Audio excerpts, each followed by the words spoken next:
Hello दोस्तों, मैं संदीप आप सबका अपने YouTube चैनल ज्ञान आरबीएल में स्वागत करता हूं। दोस्तों देखिए, फिर आज हम लेकर के आ चुके हैं दोस्तों जेल वार्डन फायरमैन घुड़सवार का मॉक टेस्ट। दोस्तों हिंदी का मॉक टेस्ट होगा हमारा और आज 9वां मॉक टेस्ट है दोस्तों, है ना। ये 9वीं क्लास है दोस्तों। इसके पहले हमने 8 मॉक टेस्ट हिंदी के और 8 मॉक टेस्ट जीएस के करवा दिए दोस्तों। अगर आपने अभी तक नहीं देखा तो हमारे प्लेलिस्ट पे जाइएगा दोस्तों, वहां पर आपको jail warden fireman practice set के नाम से आपको प्लेलिस्ट मिल जाएगी दोस्तों। वहां पर जाकर के आप पुरानी वीडियो यानी कि सारे मॉक टेस्ट देख सकते हो दोस्तों। और यकीन मानिए हम हर रोज 1-2 मॉक टेस्ट आपके लिए लेके आते हैं, एक आपका सामान्य हिंदी का और एक सामान्य ज्ञान के लिए दोस्तों, जो कि बहुत ही इंपॉर्टेंट होगा दोस्तों आपके एग्जाम के लिए दोस्तों। ये चीज आपको जब पता चलेंगे जब आपका एग्जाम होगा दोस्तों, ठीक है। तो चलिए शुरू करेंगे दोस्तों। आज का 9वां मॉक टेस्ट है हिंदी का दोस्तों, क्योंकि आपको पता है कि हिंदी के टोटल कितने क्वेश्चन आते हैं दोस्तों, 37 क्वेश्चन, ठीक दोस्तों। 37 क्वेश्चन हिंदी के होंगे और 38 क्वेश्चन जीएस के होंगे दोस्तों। और इसके बाद हम जीएस का भी लेके आएंगे दोस्तों। अगर आपने अभी तक हमारा चैनल सब्सक्राइब नहीं, सब्सक्राइब कर लिया, बेल आइकन जरूर प्रेस करें दोस्तों। पहला क्वेश्चन है हिंदी दिवस किस दिन मनाया था दोस्तों, ठीक है। आपको पता होगा कि 114 से लेकर के 150 तक चलेगा, तभी आपके टोटल 37 क्वेश्चन हो जाएंगे दोस्तों। तो पहला क्वेश्चन है हिंदी दिवस किस दिन मनाया था दोस्तों, कब मनाया था? 11 जून, 28 सितंबर या फिर 14 सितंबर या फिर 10 अक्टूबर को मेरे दोस्तों। तो सबसे अच्छा जवाब कौन सा जाएगा दोस्तों, कब मनाया था दोस्तों? तो 14 सितंबर को दोस्तों, ठीक है। अब देखिए 14 सितंबर को हिंदी दिवस मनाया था। क्यों मनाया था ये हम आपको बता दें दोस्तों कि 14 सितंबर 1949 को हिंदी को राजभाषा का दर्जा दिया गया दोस्तों। कब? 14 सितंबर 1949 को हिंदी को राजभाषा का दर्जा दिया गया। इसीलिए प्रतिवर्ष हम 14 सितंबर को हिंदी दिवस के रूप में मनाते दोस्तों। ये हमारा बी ऑप्शन बिल्कुल और बिल्कुल राइट हो जाएगा दोस्तों। एक क्वेश्चन और पूछा था दोस्तों, वो भी बता दें कि विश्व हिंदी दिवस कब मनाया था दोस्तों। देखिए ये हिंदी दिवस है दोस्तों। अब क्वेश्चन पूछेगा विश्व हिंदी दिवस कब मनाया था दोस्तों, तो कब? 10 जनवरी को दोस्तों। 10 जनवरी को विश्व हिंदी दिवस मनाया था। और क्यों मनाया था दोस्तों? क्योंकि 10 जनवरी 1975 को दोस्तों नागपुर में प्रथम विश्व हिंदी सम्मेलन हुआ था दोस्तों, ठीक है। नागपुर में प्रथम विश्व हिंदी सम्मेलन होता है, इसीलिए 10 जनवरी को प्रत्येक वर्ष हम विश्व हिंदी दिवस के रूप में मनाते हैं दोस्तों। चलिए अगला क्वेश्चन है बच्चे बस से पाठशाला जाते हैं दोस्तों, ठीक है। देखिए यहाँ पे क्या है कि बच्चे बस से पाठशाला जाते हैं मेरे दोस्तों। तो इसका सही ऑप्शन कौन सा होगा ये हमें बताना दोस्तों। देखिए यहाँ पे से आया है तो से क्या होता है? करण, से द्वारा, ठीक। तो करण क्या होगा यहाँ पे? क्या हो जाएगा? करण हो जाएगा दोस्तों, ठीक है। करण तत्पुरुष हो जाएगा दोस्तों हमारा, करण कारक हो जाएगा दोस्तों, ठीक है। से इसमें आया, करण में होता है। एक देखिए अपादान जो होता है, मगर वहां पे क्या होता है? अलगाव कुसुम होता है, ठीक। तो ये क्या हो जाएगा? आपका करण हो जाएगा। अगला क्वेश्चन क्या है जी कि प्राचार्य जी आ रहे हैं, प्रणाम करो। तो क्या होगा? उन्हें प्रणाम करो या उन्होंने प्रणाम करो या उसको प्रणाम करो या उन्हें प्रणाम करो दोस्तों। यहाँ पे क्या हो जाएगा? रिक्त स्थान भरना है उपयुक्त सर्वनाम के साथ दोस्तों। तो इसमें कौन सा सर्वनाम बहुत ही अच्छे से फिट होगा दोस्तों? तो क्या होगा? प्राचार्य जी आ रहे हैं, उन्हें प्रणाम करो दोस्तों। तो क्या हो जाएगा? हमारा डी ऑप्शन बिल्कुल राइट हो जाएगा दोस्तों। चलिए अगला है चौथाई शब्द में विशेषण है दोस्तों। चौथाई शब्द में कैसा विशेषण है? आवृत्ति बोधक, गणना बोधक, क्रमवाचक या फिर अपूर्णांक बोधक विशेषण दोस्तों। देखिए ये आपको पता है विशेषण 4 प्रकार के होते हैं दोस्तों। तो उन्हीं में से संख्यावाचक विशेषण के ये सारे विशेषण होते दोस्तों, पार्ट होते दोस्तों। तो चौथाई कैसा है दोस्तों, ठीक है। चौथाई किस प्रकार का दोस्तों? तो क्या है? अपूर्णांक दोस्तों, ठीक है। देखिए अपूर्णांक क्या होता है? जो पूर्णांक में नहीं लिख सकते दोस्तों, जैसे 1 सही 1/2, तो ये अपूर्णांक है। अब 4 क्या है? ये पूर्णांक दोस्तों। तो 1/4 दोस्तों क्या होगा? चौथाई क्या होता है दोस्तों? 1/4 हिस्सा, ठीक दोस्तों। तो ये क्या है? अपूर्णांक दोस्तों। बिल्कुल सही हमारा क्या जाएगा? डी नंबर दोस्तों। चलिए अगला क्वेश्चन है निम्नलिखित में से कौन सा शब्द विशेष है दोस्तों। देखिए विशेष क्या होता है? संज्ञा या सर्वनाम को हम विशेष से बोलते हैं, और जो इनकी विशेषता बतलाते हैं दोस्तों वो क्या होते हैं? विशेषण होते हैं, ठीक है। तो संज्ञा सर्वनाम जो भी होगा वो विशेष होगा दोस्तों। आसीन, अग्नि, कर्मठ या फिर मधुर दोस्तों। तो इसका सही ऑप्शन कौन सा जाएगा? हमारा 118 का बिल्कुल और बिल्कुल सही ऑप्शन क्या हो जाएगा? अग्नि क्या है दोस्तों? आग क्या है दोस्तों? ये क्या है? आपका विशेष है दोस्तों। अगला है भवानी शब्द का पुल्लिंग क्या होगा दोस्तों? भवानी शब्द का पुल्लिंग क्या होगा दोस्तों? ये बताना आपको 119 का बिल्कुल और बिल्कुल सही ऑप्शन क्या जाएगा दोस्तों? भगवान का। देखिए भाव का भवानी होता है दोस्तों। देखिए एक चीज समझिएगा दोस्तों, यहाँ पे थोड़ा सा आपको दिक्कत हो सकती है दोस्तों। देखिए जैसे भगवती होता है दोस्तों, तो भगवती का होता है भगवान का, ठीक। भगवान का स्त्रीलिंग क्या होगा? भगवती होगा दोस्तों, ठीक है। तो यहाँ पे आपको बताना है। देखिए और देखिए भगवान का क्या होता है? भगवती होता है दोस्तों, और भव का भवानी हो सकता है दोस्तों, ठीक। तो देखिए यहाँ पर आपका कौन सा ऑप्शन होगा ये आप लोगों को हमें कमेंट बॉक्स में कमेंट करके बताना दोस्तों, ठीक है। चलिए अगला क्वेश्चन देखते हैं आपके लिए। नेक्स्ट क्वेश्चन क्या है? अगला क्वेश्चन क्या है, सुत का स्त्रीलिंग क्या होगा दोस्तों, सुत का क्या हो जाएगा, सुत का क्या हो जाएगा, सुता हो जाएगा। सुत मीन्स क्या होता है, पुत्र होता है, सुता मीन्स क्या हो जाएगा दोस्तों, पुत्री हो जाएगा दोस्तों। तो सुत का क्या होता है, सुता हो जाएगा दोस्तों, ठीक है। तो ये चीजें आपको पता होना चाहिए। अगला है किस वाक्य में अकर्मक क्रिया दोस्तों, किस वाक्य में अकर्मक क्रिया। देखिए जहां पर कर्म ना हो उसी में क्या हो जाता है, अकर्मक क्रिया हो जाता है दोस्तों। जैसे ठूंठ, ठूंठ खड़ा है दोस्तों, तो यहाँ पे क्या है, यहाँ पे कर्म है ही नहीं दोस्तों, तो यही क्या है, अकर्मक है दोस्तों। हम सिनेमा देखते हैं, क्या देखते हैं, सिनेमा देखते हैं दोस्तों। रजनी गीत गाती, क्या गाती, गीत गाती है दोस्तों। मोहन पानी पीता है, क्या पीता है, पानी पीता है दोस्तों, ठीक, पानी पी रहा है दोस्तों। तो यहाँ पे क्या है, ये सभी क्या है, सकर्मक है दोस्तों। ए ऑप्शन सी क्या है, अकर्मक है। अगला है किस शब्द में सम उपसर्ग लगा है दोस्तों, किस शब्द में सम उपसर्ग लगा है मेरे दोस्तों। तो ये बताना है आपको कि किसमें सम उपसर्ग लगा दोस्तों। वेरी सिंपल दोस्तों, देखिए जहां कहीं पे बिंदी लगी होती है साख पर, उसमें हमेशा सम ही होता है। जैसे समधन सार दोस्तों, समधन सार, संसार दोस्तों, ठीक। तो ये क्या होगा हमारा, समहार में क्या होगा, समधन हार दोस्तों, समहार हो जाएगा। और यहाँ पे हलंत भी होगा दोस्तों, सम के नीचे क्या होगा, हलंत होगा दोस्तों, ठीक है। देखिए सप्रेम में क्या है, सा है दोस्तों। तो ये चीजें हमारा सही ऑप्शन का हो जाएगा ए नंबर। अगला है प्रेरणा स्टूडियो जाएगी दोस्तों। इसमें देखिए जाएगी, तो ये कौन सा काल होगा दोस्तों, इसके बारे में बताना है कि प्रेरणा स्टूडियो जाएगी। ये क्या है दोस्तों, भविष्य काल के बारे में बात कर रहे हैं। और कैसा है, सामान्य भविष्य काल है दोस्तों। कैसा है, सामान्य भविष्य काल है। देखिए संभाव का होता, हो सकता है प्रेरणा स्टूडियो जाएगी, तो ये क्या होता, संभाव्य होता, मगर यहाँ पर सामान्य भविष्य के बारे में बात की जा रही है दोस्तों। अगला है पंक्ति शब्द का वचन बदलिए दोस्तों। पंक्ति का बहुवचन का दोस्तों, पंक्तियां। तो देखिए इसमें कौन सा ऑप्शन बिल्कुल सही होगा दोस्तों, तो कौन सा हो जाएगा हमारा, डी ऑप्शन बिल्कुल सही होगा जाएगा। पंक्तियां इस तरह से लिखा जाएगा दोस्तों। अगला है अचानक घबरा जाना, अर्थ के लिए निम्नलिखित में से उचित मुहावरे कौन सा होगा दोस्तों।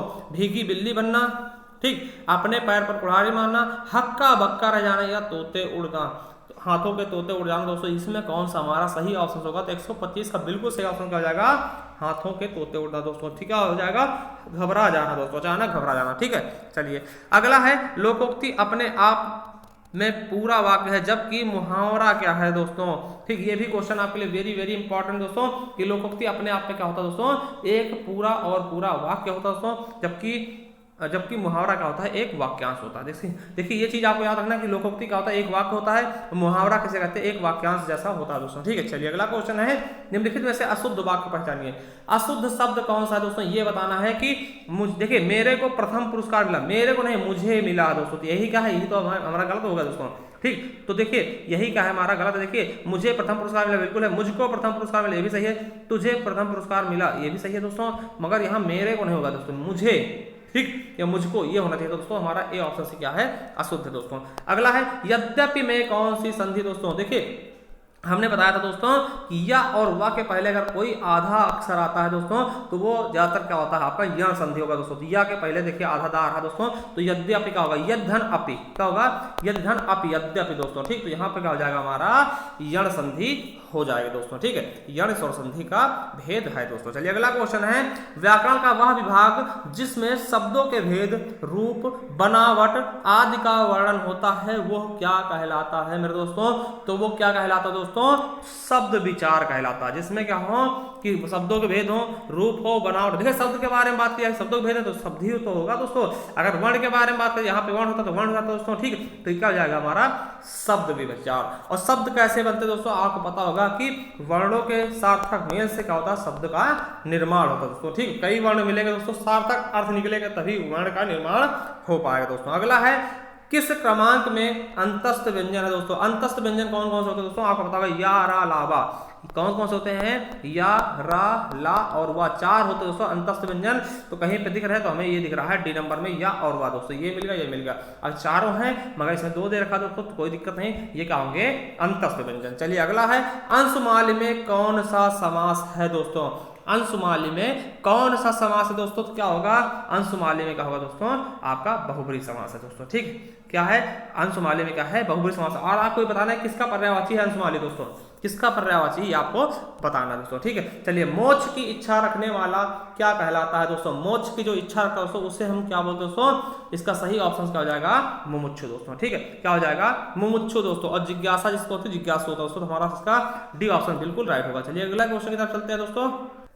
अगला क्वेश्चन दोस्तों, संचारी भावों की कुल संख्या कितनी दोस्तों? तो हमने बताया था दोस्तों, अभी हाल ही में हमने रस का जो है पूरा मैराथन क्लास चलाया दोस्तों 2 घंटे का, जिसमें हमने रस के बारे में पूरा पढ़ा और उसके इंपॉर्टेंट क्वेश्चन भी पढ़े, कम से कम 35 क्वेश्चन। ठीक दोस्तों, तो देखिए संचारी भाव कुल संख्या कितनी है दोस्तों? तो कितनी है? 33 है दोस्तों। ठीक, याद रखेंगे संचारी भाव कुल संख्या कितनी है? 33। और 33 इन्हों संचारी भाव को दोस्तों किसने? भरत मुनि ने उड़ते हुए बुलबुलों के समान माना है कि स्वतः अपने आप आते हैं और अपने आप विलीन हो जाते हैं दोस्तों। ठीक है, और 9 क्या है दोस्तों? तो 9 क्या है? रसों की संख्या दोस्तों। याद रखेंगे रसों की कुल संख्या कितनी है दोस्तों? 9 हो जाएगी। और 8 क्या है? तो 8 क्या होगा दोस्तों? अगर पूछ ले कि भरत मुनि के अनुसार रसों की संख्या कितनी है, तो 8 है दोस्तों। उन्होंने शांत रस को रस नहीं माना था दोस्तों। ठीक, चलिए अगला क्वेश्चन दोस्तों, कोई भी छंद किसमें विभक्त रहता है दोस्तों? कोई भी छंद को विभक्त किसमें रहता है दोस्तों? चरणों में, यति में, उपयुक्त दोनों में, या इनमें से कोई नहीं मेरे दोस्तों। इसका सही ऑप्शन क्या हो जाएगा?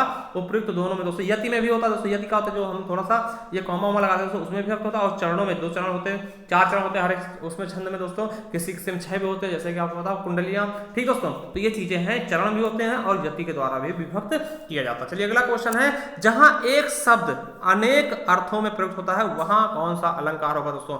जहां पर एक शब्द अनेक अर्थों में प्रयुक्त हो दोस्तों, वहां पर कौन सा अलंकार होगा दोस्तों? तो कौन सा होगा दोस्तों?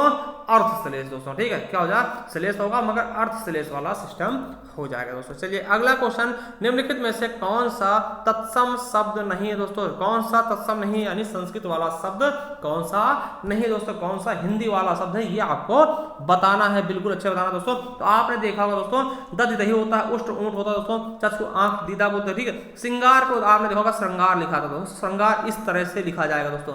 तो यही क्या है, हिंदी वाला शब्द, इसका हिंदी अंग्रेजी वाला ये हो जाएगा दोस्तों।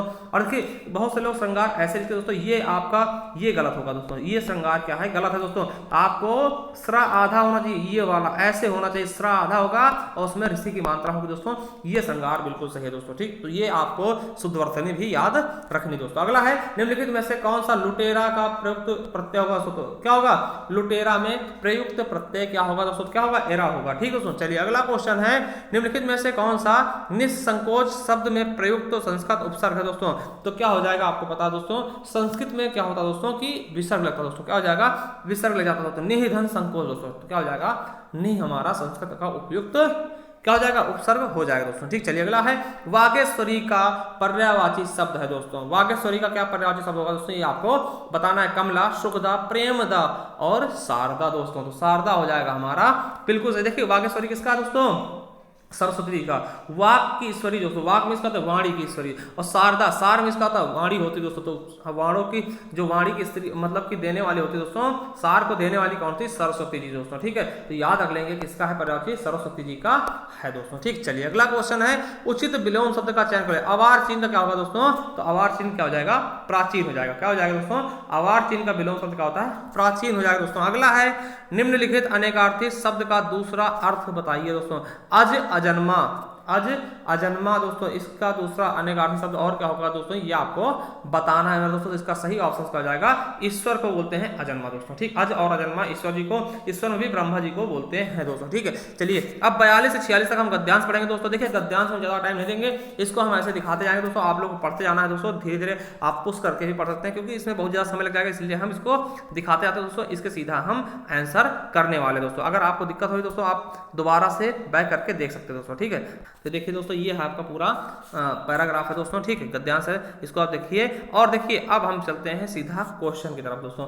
उपर्युक्त अवतरण का सर्वाधिक उपयुक्त शीर्षक क्या है? ऋग्वेद तथा महाभारत, प्रेम कथाओं की निरर्थकता, या प्रणय और युद्ध, या प्रेमाख्यान, परंपरा और सूत्रपात्र दोस्तों। सूत्रपात क्या होगा दोस्तों? इसका बिल्कुल सही ऑप्शन क्या होगा? 42 का डी नंबर, प्रेमाख्यान, परंपरा और सूत्रपात इसका सही ऑप्शन हो जाएगा। अगला है, महाभारत काल से पूर्व भारतीय समाज में किस दृष्टिकोण की प्रमुखता दिखाई पड़ती है दोस्तों? किसकी दिखाई पड़ती है दोस्तों? 143 का हमारा बिल्कुल सही ऑप्शन कौन सा हो जाएगा दोस्तों?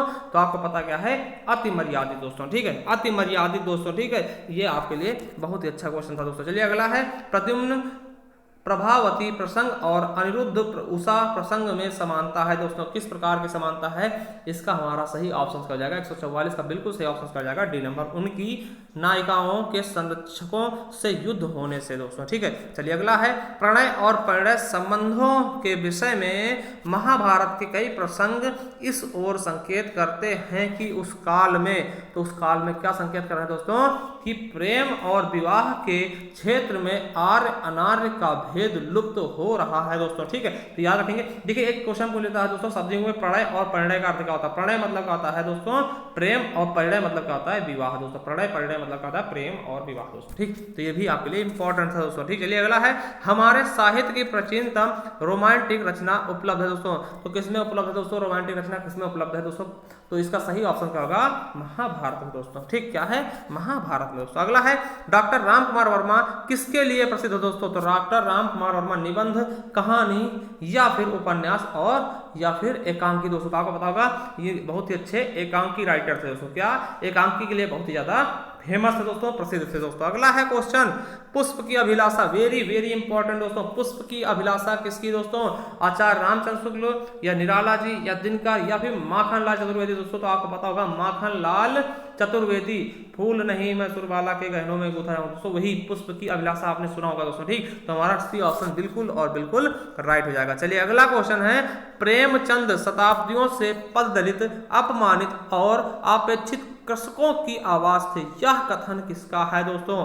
तो ये कथन किसने कहा था प्रेमचंद्र के बारे में दोस्तों, संपूर्णानंद, रामचंद्र शुक्ल, हजारी प्रसाद द्विवेदी या अमृतलाल नागर जी दोस्तों। किसने कहा दोस्तों ये कथन, तो आपको पता होगा संपूर्णानंद जी ने दोस्तों। ठीक है, चलिए अगला क्वेश्चन है कब बिहारी का जन्म हुआ था दोस्तों, कहाँ हुआ है, फैजाबाद, रीवा, ग्वालियर या फिर भोपाल दोस्तों। तो कहाँ हुआ है दोस्तों ग्वालियर में दोस्तों। ठीक है, मगर ये किसी और के दरबार में था दोस्तों, ये जयसिंह के दरबार में था दोस्तों। ठीक है, तो आपको बताना है दोस्तों, देखिए आपने कितने क्वेश्चन सही किए दोस्तों वो आपको बताना है। और आपको बता दें दोस्तों कि आप हमारे प्ले लिस्ट पे जाइएगा दोस्तों, वहां पर आपको jail warden fireman practice set के नाम से आपको एक फोल्डर मिलेगा दोस्तों, वहीं पर आपको सारे प्रैक्टिस सेट मिल जाएंगे दोस्तों।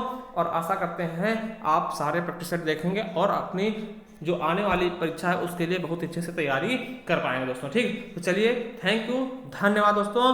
और अभी थोड़ी देर बाद हम इसका जीएस का भी मॉक टेस्ट लेके आएंगे। ठीक है, तो चलिए धन्यवाद।